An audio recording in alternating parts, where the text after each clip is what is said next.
The war is not fought with just rifles and drones. On the front line, there are many professions that may be less visible but are no less important, like medics. When split seconds decide a person's fate, they must make the toughest decisions. This episode is about medical services on the front line, a story of great responsibility, professionalism, and resilience.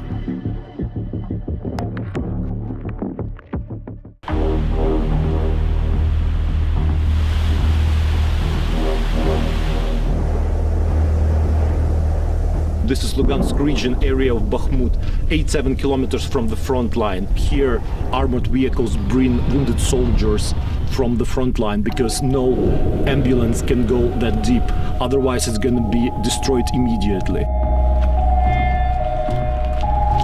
Near the village of Belogorivka, among havoc and desolation, Ukrainian combat medics established a field hospital, called a Stabilization point, as close to the front line as possible to reduce evacuation time. Here we meet Jeanette, a Norwegian volunteer and mother of 4 children. She personally visits field hospitals and frontline cities to estimate the demand for medical supplies, equipment and armored vehicles. When I go to the hospitals, I go to the field hospital, there are a lot of bombing, there are destruction. There are field hospitals that is bombed, get bombed, so they need more. And the equipment that they use, it's ruined. And a lot of the cars we are providing, they will last for a couple of weeks, maybe months, and then they also get bombed. So we need to keep donating and keep giving. Combat medics fight along other soldiers and make everything possible to keep the vitals until evacuation arrives.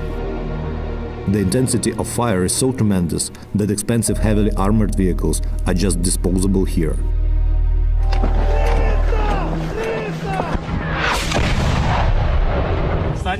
Sanya, you're a hero. Hold on, everything will be great. Everything is set up so that we can provide high-quality medical help. It takes about 15 minutes to bring a soldier here, if you can take the person straight away from the battlefield. Sometimes there are situations when we can't get the person out for hours.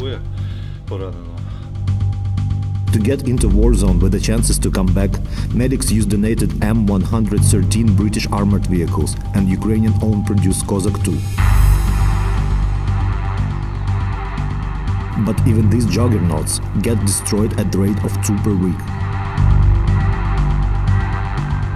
Once the wounded are brought to Stabilization point, the race for survival is on. They bring the stretchers in with this big lump on them from blood, flesh, and so on and so on. We immediately cut off all the clothes and identify the injuries straight away. We put a cannula into the vein and give the necessary anesthesia so that the surgeons can start working.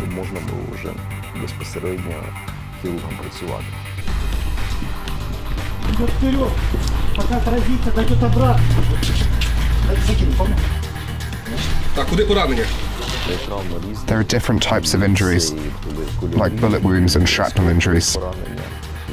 There are also injuries from contusions, acute traumas and closed craniocerebral injuries and others, all varying severity. The most serious injuries are those to the head, chest, abdomen, yet serious injuries to the upper and lower limbs also happen.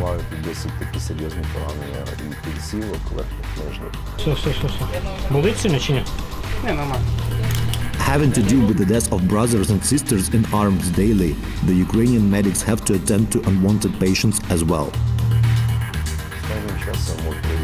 Recently, we've had loads of Wagner fighters, convicts, interesting personalities, one might say. They're all covered in tattoos, often with fascist symbols, and they've ironically come here to fight fascism. This is Ahmed. He used to be Kadyrov's fighter, now he wears Ukrainian colors. Unfortunately, even the effectively organized logistics is not always enough to save the life of the critically wounded soldier. Field hospitals are supposed to be protected by Geneva Conventions, but being there is not just dangerous. Unfortunately, it's often a matter of time before they are deliberately targeted by the Russian army. Every day we suffer losses. There's a lot of mass missile strikes against Ukraine. Yesterday we found out that they destroyed a hospital in the area near Bakhmut, and all the army medics there were killed. Unfortunately, we are all at war.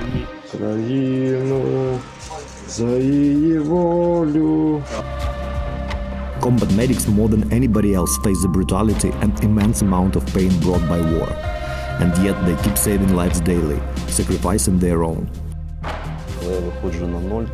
When I go to the vanguard, I take off any signs that show I'm a medic, all crosses and all chevrons, because medics are the primary target for Russian snipers. They are literally hunting down medics. It's the same thing with medical transportation vehicles. We try not to put any signs on them too, no red crosses, because they will be the first target. Usually this is all prohibited by international conventions. But we all know who we're really dealing with.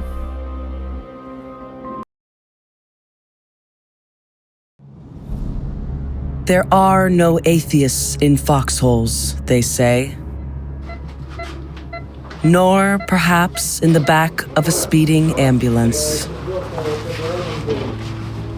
Here, faith is something else.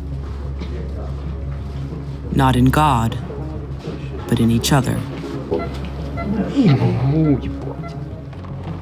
And in the unwavering belief that saving even one life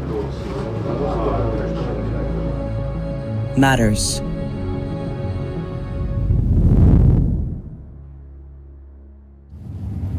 Could you explain to us again why we're driving fast?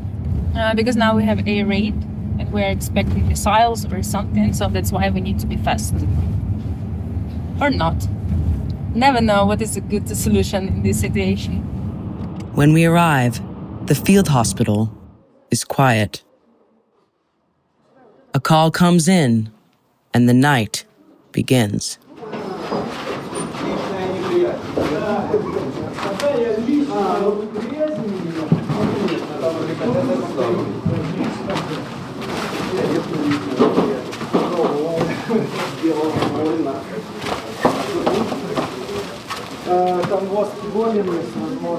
Так, друже, я твою ногу поднимаю. Я его перебандажировал, зафиксировал на типа автомобиль. А где перелом? Средняя верхняя треть голени. Раз, два, три. Четвертая, тебе разом голень. У тебе було це поранення? Сьогодні зразу. Быстренько, если информация по позвонку, когда он был наложен, когда было сделано. На всякие пальцы падают. Можно будет назвать Андрея. Medics here were once bartenders, students, and business owners. War didn't just take their old lives, it reshaped them. I am the senior military medic. My main role is medical evacuation. I've been serving since the beginning of the full-scale invasion. I'm a volunteer. It's a decision I didn't even think about. Before the war, I was a bartender, and I took part in historical reenactments. But right now, this is my home. This is my family, right here. This here tonight? Well, what happened was 3 of my guys were wounded. Thank God it was all mild wounds, all shrapnel injuries. But it was enough to stop them from fighting. How has your perspective on life and death changed since you started working as a medic? I became a totally different person from working here. Before I was a medic, though, I was a soldier. So I already had experience that made me at least familiar with death. I've killed and I've rescued. Unfortunately, some people I wasn't able to rescue. This kind of work changes every person. But I think it also makes people come together. Like they say, war turns boys into men. I don't want to admit it, but yeah, they're right. Що прийобано, то прийобано. What does it mean? I am 28 years guy. What I want if in this life? I want to drink wine and spend time with girl. But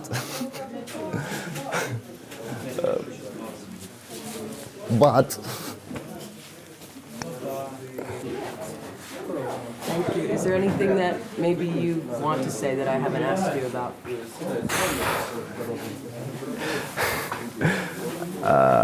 I just want a coffee and sleep.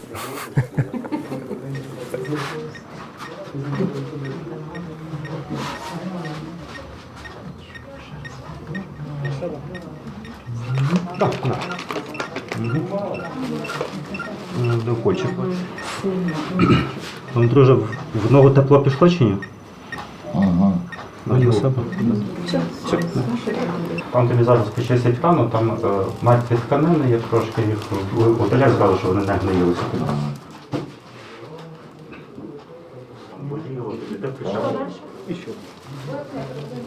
I'm just not used to seeing older people continuing to work in this environment after, 55 or 60.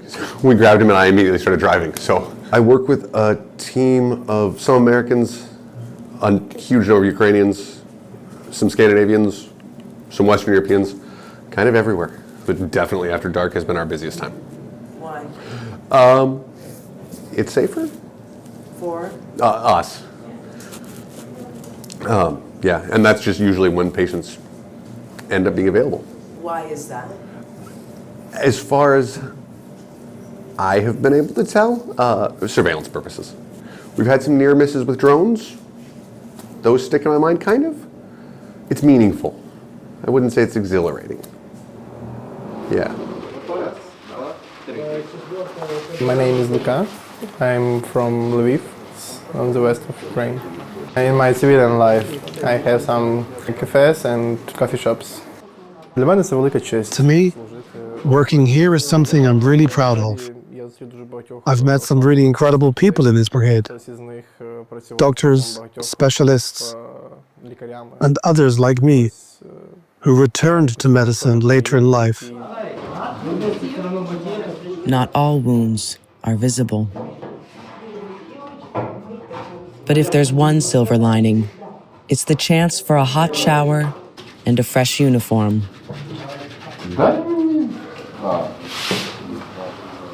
Що ти, креманьонець?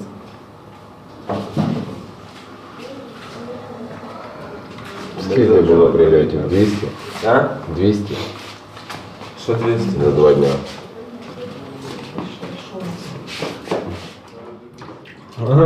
Прикинь. Тазик є, але там Так, короче, реаліті шоу єбануло череп 2. Ого, чуєш, ну що я такий грязний?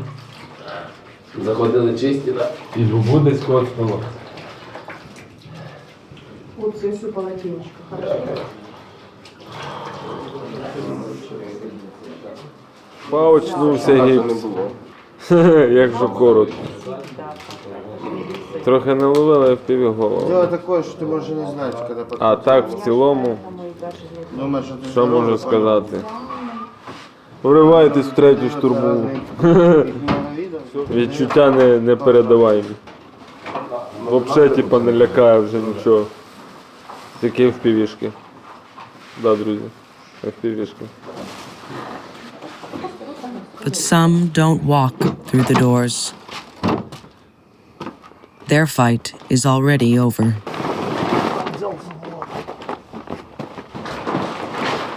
There is no redemption here, no closure, just the next life to save. 2.04.2004. Если вам так надо, значит нормально.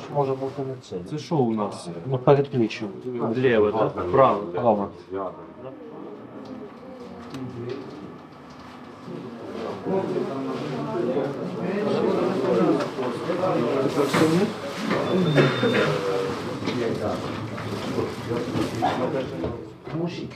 Ви більше отут були, чи це де я Нет. чіпаю? А що? Вот, там, где я пальцами шевелю. Що, стопа сама? Да. Вот эта вся часть, да, там, где вы взяли, оно как бы, когда вы дотравитесь, я его не чувствую, но оно болит пиздец, да, вот тут. Ну, оцей. Ну. А ти на нього не падав, нічого? Вот как раз, когда был ивак, типа, ну, над нами летал Мавик, и я нормально 2 раза подвернул ее. А отут не болить? Там онемевшая полностью. Болит. Де? Вверху, да. Що, відчуваєш себе? Да. Ну. Ого, аж стрельнуло нахуй. Ну, болить менше вже? Да, болит оно меньше. Алергії на ліки не маєш? Скільки тобі повних років? 20. As the sun rises, the cycle begins again. Before the war, I was an actress. It's my profession, and now I'm a soldier, and I'm Ukrainian. It's easy. To be honest, I'm proud of my decision because it took some time. When you make this decision, you feel more confident, and you feel that okay, I'm in the right place with the right people, and that's it. So you can also can be inspired by people around you, and all of these people are motivated. They want to do all the best they can do for our soldiers, wounded soldiers. You're not a victim. You can act. Because everyone needs some sense of their life. So we need to protect our land. We need to defend our people. Is there a life beyond war for you? Of course. But now we need to learn how to live in war conditions. We don't know when war will stop. We don't know because I have only present moment. You know, I have now life. I don't know what will be next few hours or days or weeks. I hope this field is not mine.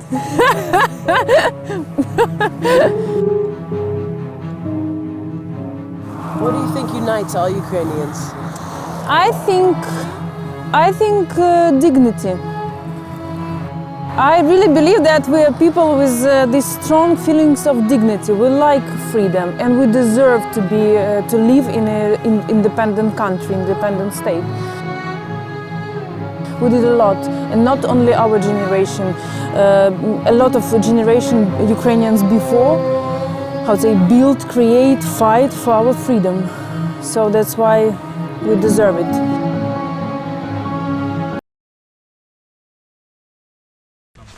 Все, взяла воду і цинк. І собі бика. Все, побіжали? Та а як же без неї? Та ходи. Пішли. This is what the everyday work of a combat medic looks like. Combat medics are similar to regular infantrymen. They storm, secure, and defend. But they also have in-depth medical training. Their responsibility is to provide aid to wounded soldiers on the battlefield.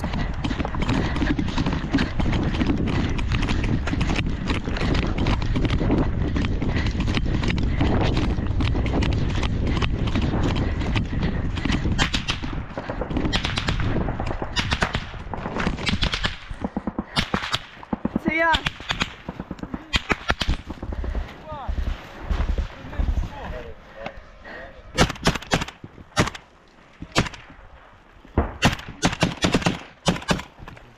Передаю привіт всім, хто мене знає. Можливо, вже більше ніколи не побачимося. Чого? Бо життя таке бентежне. Я як Джон Вік. Перетворюсь, що я не помітила. І мене дрон не побачить. Хто там магазини? Дайте пустий, будемо заряджати. Кого пусті магазини? Ну, один.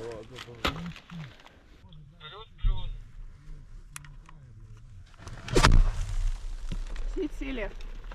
Да. Все. Працюємо. Работаємо далі.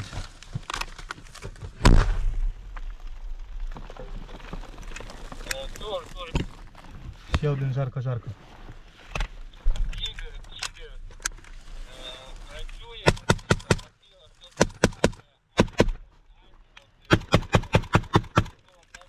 Поки немає чим заряджатись, то я піду до 300.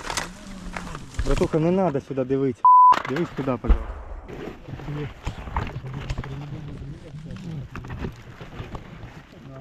Трошечки повернися, перевірю. Не вставай. Зліва. Справа, правильно. Ай.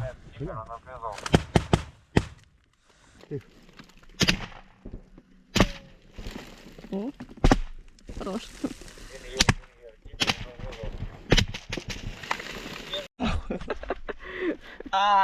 Друга там полада за день. Давай, терпи. Можеш зжимати мою руку, але не віддаляй. Мені треба запхати туди якнайбільше.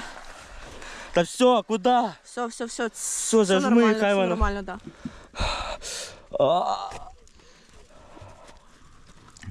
Штани не ріж. Добре.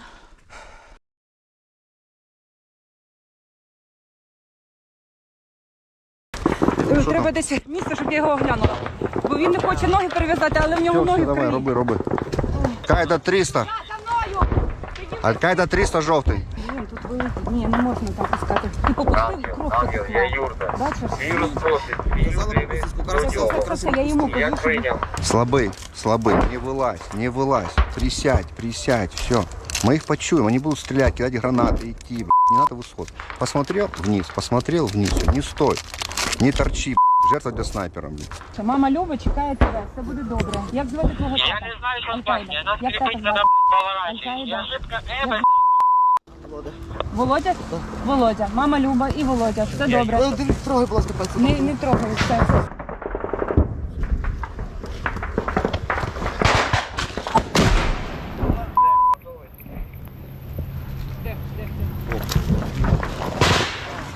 Отут дирка, просто дирка, маленька. Сильно? Пощупай, Іде кров.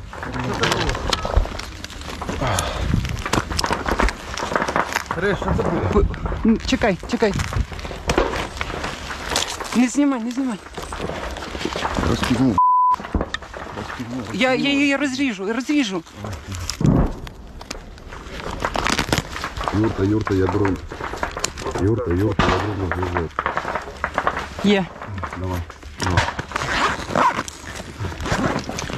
Юрта, я грунт движет. Он меня не чует.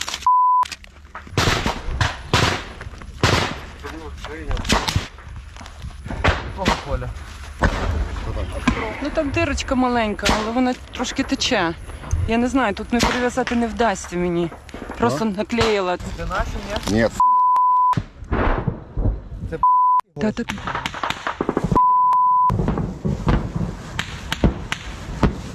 Давайте мені автомат. Куди? Ми не можемо з тої сторони давить і з тієї сторони давить. Він каже, давайте автомат, а самі Нет, так не будет, некуда уебать, короче. Она будет рвать эту оборону, иначе у нас нема шансов. Вот это тут оборона. Друг, це контроль БК, зараз ці коробочки будуть видвигатися, і ми будемо намагатися закотитись прямо до тебе. Через скільки буде таксі? Тяжелая техника, такая как сюда едет, только по звуку. До нас їде тяжела техніка прямо на траншею. Техника прям по посадке почти. А? Десь тут рядышком техника. Я чую.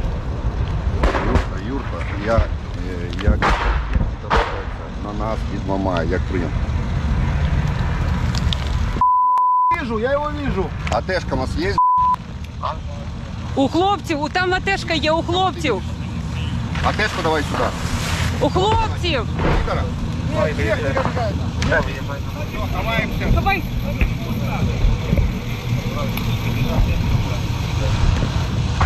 Дайте АТшку, блядь. АТшку!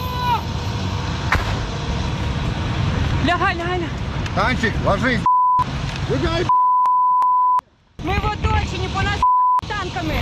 По нас танками їбачиться риш, по нас танками їбачиться. Юрта, я ґрунт.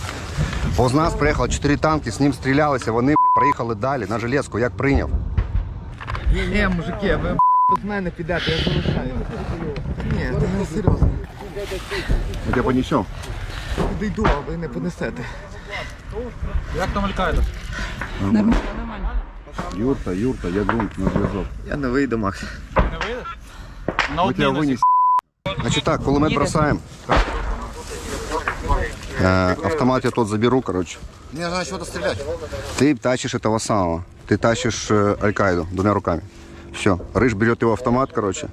Она будет стрелять со всех сторон, понимаешь, в чем дело? Так, готовность 10 коротких. 10 коротких готовность.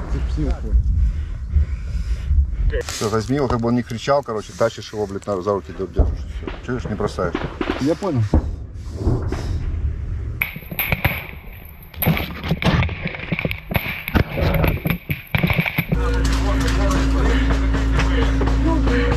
Давай, давай!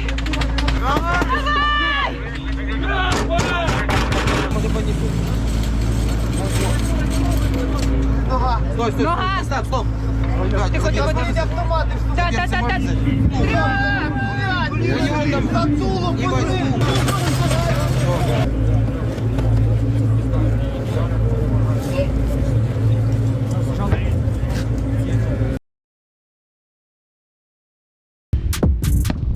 Some medevac units do not just assist in combat when needed, but are full-fledged fire support teams. For example, Med Team Alpha. It is quite an unusual medevac team in the International Legion of Defense Intelligence of Ukraine. These guys use RPGs to destroy the enemy instead of merely waiting for casualties. This was supposed to be a report about another day of training of the Foreign Legion of the DIU, also known as GUR. Almost nothing too excited for a war journalist. But sometimes it happens that in search of silver you find gold.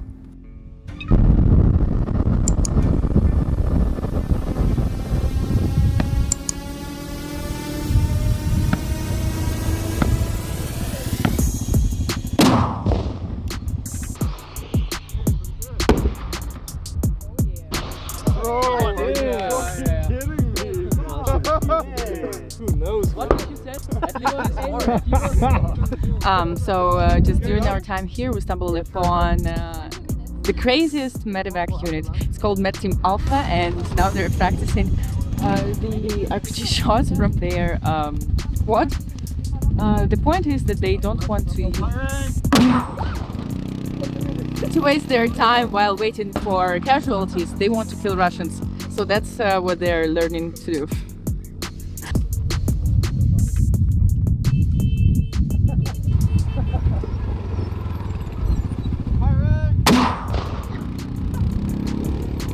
Yeah, so I'm call sign Sid, and I'm currently a soldier in the International Legion DIU. And yeah, I'm on Mad Team Alpha, which is a medic slash rocket team. And how does it work, medic slash rocket? It's an interesting capability that formed last year due to some capability gaps. We started off as like medics attaching into teams, providing like on-the-ground medical support for teams, and it kind of turned into us turning into a fire support role as well, and being able to split the team and be able to do two roles at once. As a unit, we definitely needed to recruit more people, grow our size a little bit, so and it's always good to do training, even in war, because you can never be good enough. But you were mentioning you were excited to go back. Why? Yeah, I'm not a fan of training. I like doing the actual job. It's a necessary evil, training. Yeah, it kind of feels like Groundhog Day, waking up, train, back to sleep, wake up, train. On the front line, it's a bit more dynamic and chaotic, and that's what I came here to do.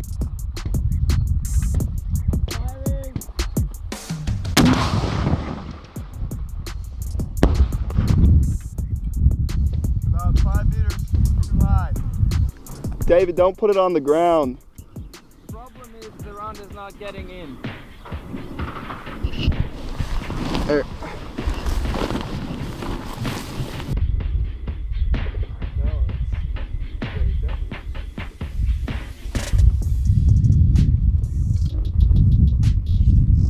Yep, that's interesting. Alright, be clear now. now. Nah, you'll be right.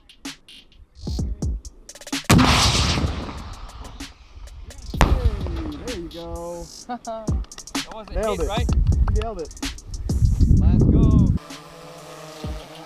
A hot rod. Hot rod? Hot rod. Yeah. Okay. What does that mean? Because like everyone's laughing and I don't know. Oh, it's just like it's just a nickname. There's a movie called Hot Rod, and like. Well, you didn't serve in the army back in the States, right? Nope. So, how was this transfer for you from civilian life to full-on war? It was okay. Not bad. There's obviously some differences, but I grew up around guns, grew up shooting, all that kind of stuff, and being surrounded by people who were in their respective countries' militaries has really helped me. And even like here, I really like our team does a little more like direct action stuff with the rockets, as you've seen. But I, for my part, basically just stay on the medical side. So doing combat medicine, casualty collection points, CASEVAC, that kind of thing. What would you say to the people that want to come join the training, the fighters? What would be their What would be your do's and don'ts for them? Do's, try and make contacts, but be physically fit first. That's the biggest thing. A lot of people come over and they're not in good shape, even if they have prior experience and all different things. Like you definitely have to be in shape to come here.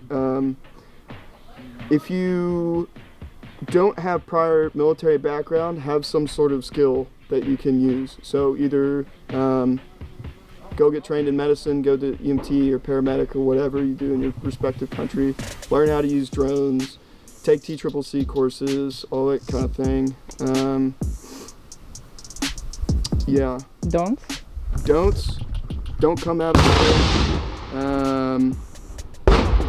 Don't come here with the expectation that you're gonna be some kind of like hero or like, you know, doing a lot. You'll have a very small part in the war, but you know, that part still needs to be played. But anyone who comes and thinks they're gonna be some kind of big Navy SEAL operator or something like that, that's just stay home. That's not how it works here. So. Roach from Philadelphia is the newest member of Med Team Alpha. Due to security reasons, we won't show his face. He was an officer in the US Army for 6 years and then spent 2 years working as a nurse to gain the necessary medical experience. I felt like that combined with my military experience and deployment history would help make me an asset here. So then I came over a couple months ago. How does our war is different from anything that you've experienced? The entirety of my career in the military was, my profession was with counterinsurgency. So we're focusing on asymmetric warfare and terrorist insurgents. Here we are the smaller force fighting a country that's invading this land.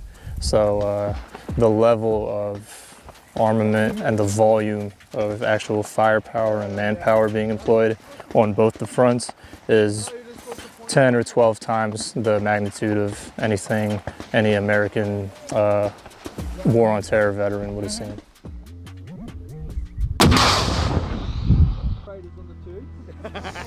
Grizzly from Canada was in the French Foreign Legion and now is the leader of the Med Team Alpha. You've been fighting for quite a long time. What do you do personally to keep your mind clear, I don't know, focused? It's difficult because I think it's something that you either have or you don't. When I get into a firefight, when I get shelled, the thinking part of my brain turns off and I'm just in working mode, like, okay, I'm working now. And like fear and uncertainty and all that just isn't there because like half of my brain just is not on at that moment. Not everyone has that. Some people deal with it differently. That's just how it is for me personally, and that's how I deal with it. Is it the best way? I don't know, but it works for me. What about tiredness? It's very not drastic. Yeah, not gonna lie, I'm pretty tired. It's been 2 years. This is definitely my last war. Once this one's over, I'm gonna settle down somewhere in Ukraine and live a quiet life. But take breaks, you know. Don't be afraid to reach out to your friends and higher command that if, you know, at any point, you know, I'm burning out, Happens to all of us. Everyone's got to take a break sometimes. It's really too much to be doing constantly. Have you been home since? I go back to Canada once a year. I could do it more often, but the travel time is just too much to me. I can't bring myself to spend 18 hours on a plane more than once a year. Yep.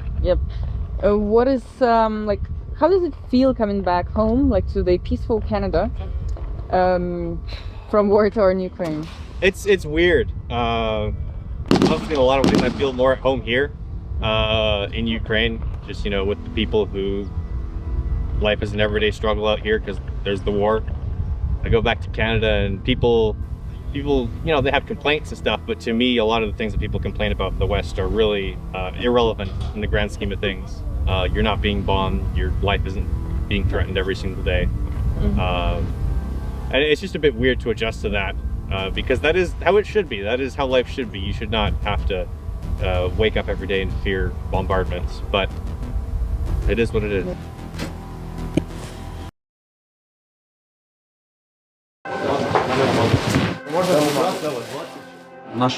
You know, our soldiers are a special group of guys and girls.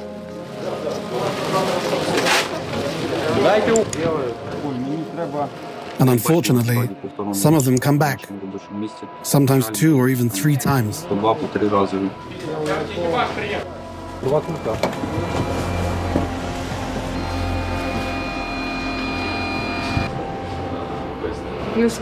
My name is Oля, and I'm a medic with the 12th Special Operations Azov Brigade. I work at the Stabilization point. We have 3 operating tables here, designed for red and yellow patients. These include any shrapnel wounds and also critical cases, like amputations and other injuries. We use this magnet to extract fragments. This allows us to remove surface-level ones.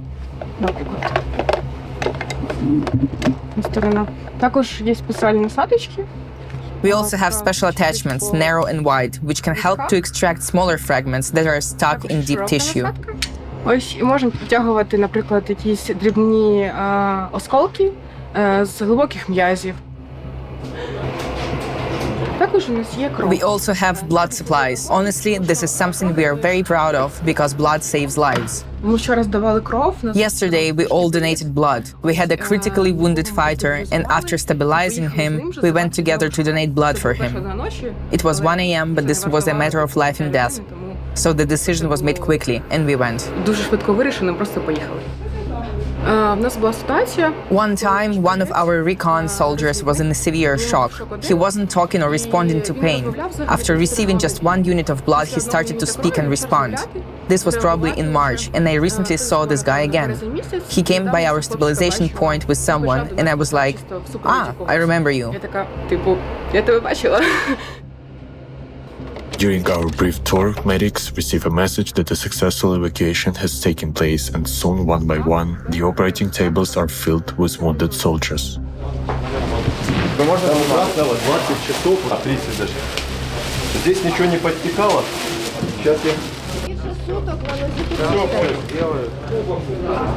Tonight we are on duty with the medics of the Azov Brigade at the stabilization point. This is basically the first room where the fighters are being evacuated from the front line, and right now the room behind me is packed with wounded soldiers.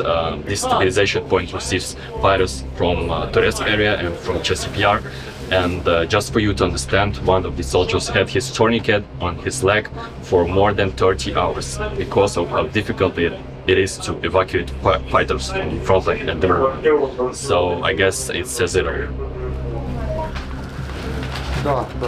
Once a soldier is wounded, they typically go through the following chain of evacuation: case evac and or medevac, stabilization point, hospital.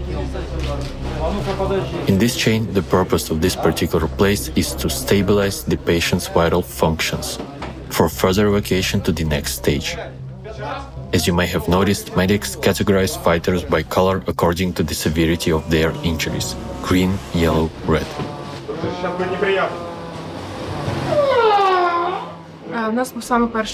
Our very first soldier tonight on the table was green.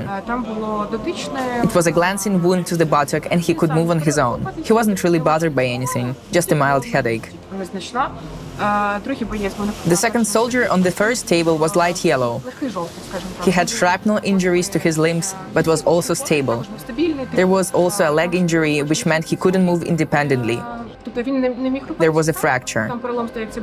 But he was talking, drinking water, and interacting with us.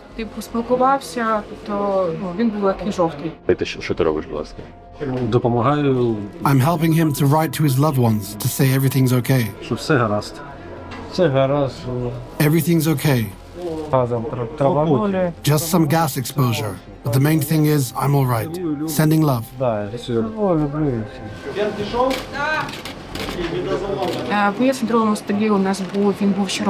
soldier on the second table was red because he had a tourniquet on for a very long time. He had tourniquet syndrome, was dynamically unstable, and had multiple shrapnel wounds in his limbs. He was also hypothermic.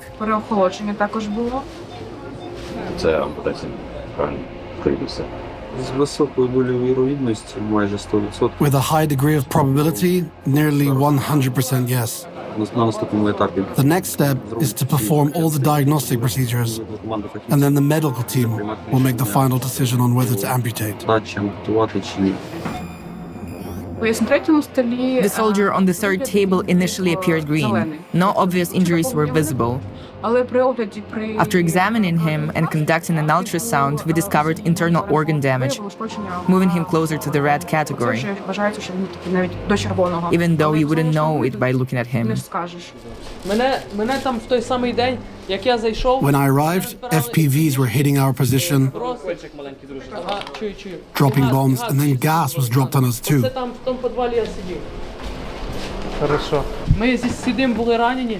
We were already injured, and were helping each other when they hit us with the gas. It was something very strong, stronger than anything before.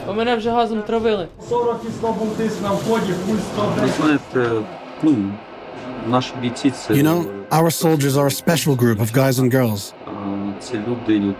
These are people who are ready to return to service.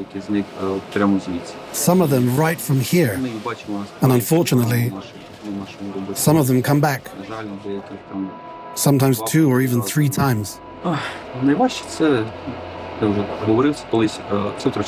hardest part is losing them. A tough shift isn't so bad. You catch up on sleep and you're fine. But losing someone, whether it's during your stage or on any other, knowing that it shouldn't have happened, that's the hardest part.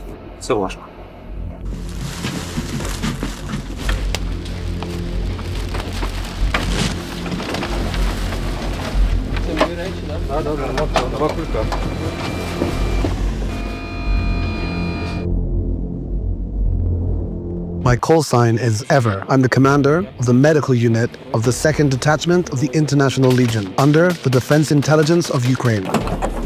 I'm Lisa, 28 years old, and I'm a medical evacuation medic in the International Legion of the Defense Intelligence of Ukraine, Snake Medical Group.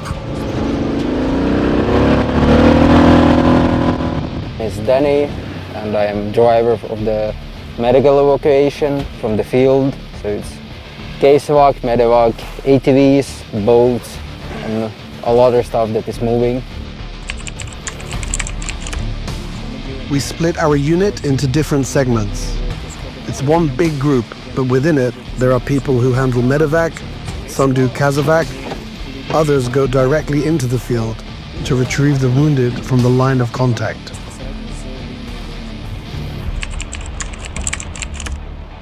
A combat medic is someone who directly enters the field and is, first and foremost, a fighter, who also performs medical functions on the battlefield.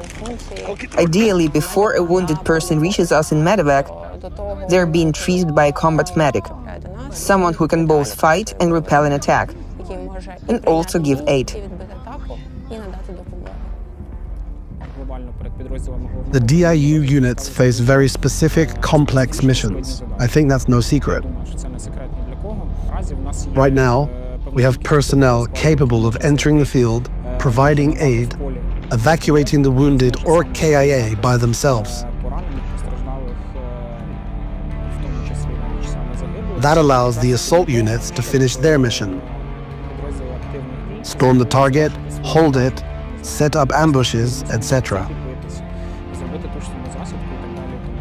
Yeah, we did a couple of times this type of movements when we was also going out together with the infantry teams out in the field, making the CCPs out in the field, like in the bunkers or out in the trenches. It's always possible that you're gonna need to do that.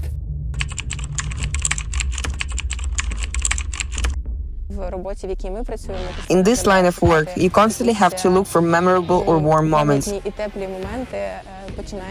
From funny situations during evacuations to being lucky not to get hit by a mortar. 100% Donetsk region, Chasiv Yar. Last year, the part of summer we spent there. We were working very actively. Yeah, Chasiv Yar was the golden hour for our team. We had plenty of job. It was like evacuations every day. From one side, it's pretty bad that soldiers was wounded, but from other side, it was a good experience for us to evacuate them. There was one particular task, I won't say where, but we were preparing for a multi-stage evacuation. First, we carried the wounded on foot to a certain point. Then we transported him by boat. Then an armored vehicle took over. And only after that, the medevac picked him up, and only then did he get to a hospital. We calculated that the evacuation part, if everything went well, would have taken about 4 hours.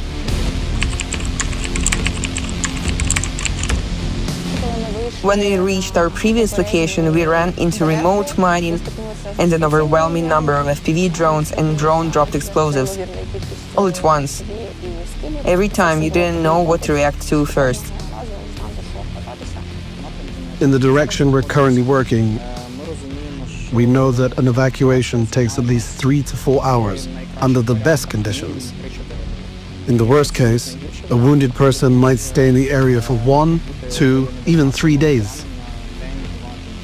The main responsibility of evacuation now falls less on the medic and more on the driver. The biggest issue is how will the vehicle get out and how many wheels will it have when it comes back.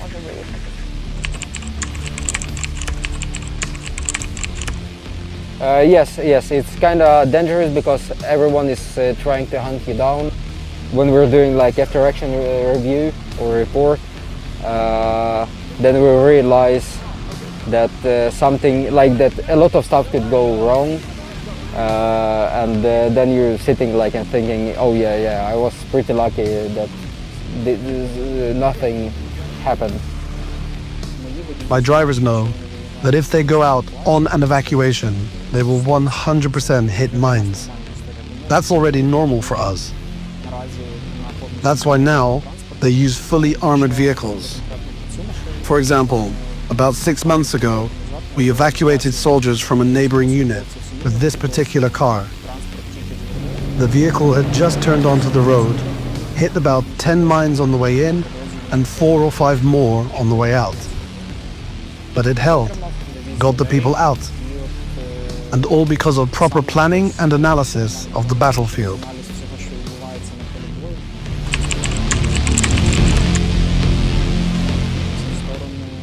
We need to move toward unmanned systems, ground-based robotic platforms and UAVs. Why? Because we can drop off additional supplies to medics. We're already doing that, whether it's blood or other needed equipment. But evacuation will always be necessary. The task is as simple as it gets. Pick up a wounded soldier and get him to a designated point. I believe that you're always gonna need to have the manpower because, as example, if you use the robotic drone to evacuate someone, it can get hit, it can get jammed by the EW, it can get the battery, something can happen with it. And then it's gonna be the manpower who's gonna be involved into the process of the evacuation. Because we simply don't have a choice. You can't just turn around and say, sorry, we can't. As long as guys are stuck out in the field, we have to do everything to make sure the infantry can keep fighting.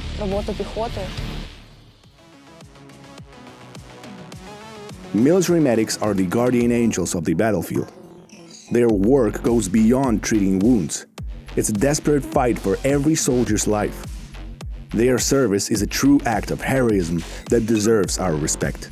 Thanks for watching. Subscribe to our channel for even more engaging content.